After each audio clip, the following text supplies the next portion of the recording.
सावणे तालुक्यातील स्वस्त धान्य दुकानातील ई-पास मशीनचे सर्व्हर गेल्या काही दिवसांपासून डाऊन असल्यामुळे धान्य वाटप व ई-केवायसी करण्यात अडचण निर्माण होत आहे। ई-पास मशीनचं सर्व्हर व्यवस्थित चालत नसल्याने शिधापत्रिकेची ई-केवायसी करण्यासाठी शिधापत्रिका धारकांना आपल्या कुटुंबांसह तासोनतास स्वस्त धान्य दुकानात ताटकळत बसावं लागतंय।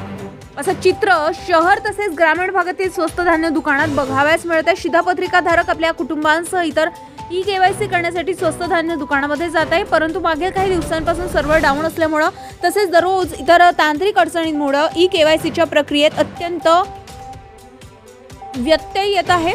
ई-केवायसी न झाल्याने शिधा मिळणार की नाही असा प्रश्न शिधापत्रिका धारकांना पडलाय। शासनाने वेगवेगळ्या योजना एकाच वेळी कार्यान्वित केल्यामुळे सर्व्हर डाऊन झालाय। परिणामी सावणे तालुक्यातील स्वस्त धान्य दुकानदार व शिधापत्रिका धारकांनी अक्षरशः तारंबळ उडत आहे। अशाच प्रकारे रविवारी सकाळच्या सुमारास कोंदेगाव येथील स्वस्त धान्य दुकानात दिसून आले।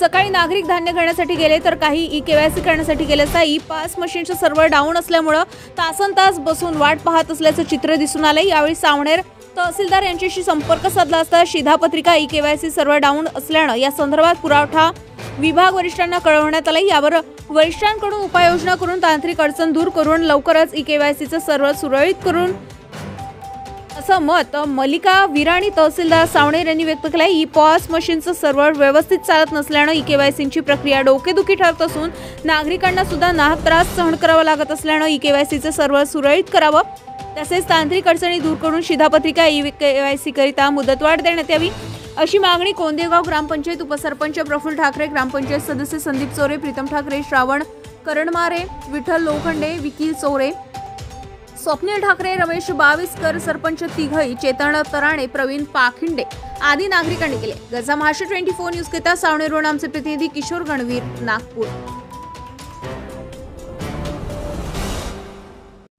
ताज्या घडामोडी आणि बातम्या जाणून घेण्यासाठी गरजा महाराष्ट्र 24 न्यूज या आपल्या YouTube चॅनलला सबस्क्राईब करा आणि बेल आयकॉन दाबायला विसरू नका, जेणेकरून आपला व्हिडिओ आल्याची ताजी खबर तुम्हाला ताबडतोब मिळेल।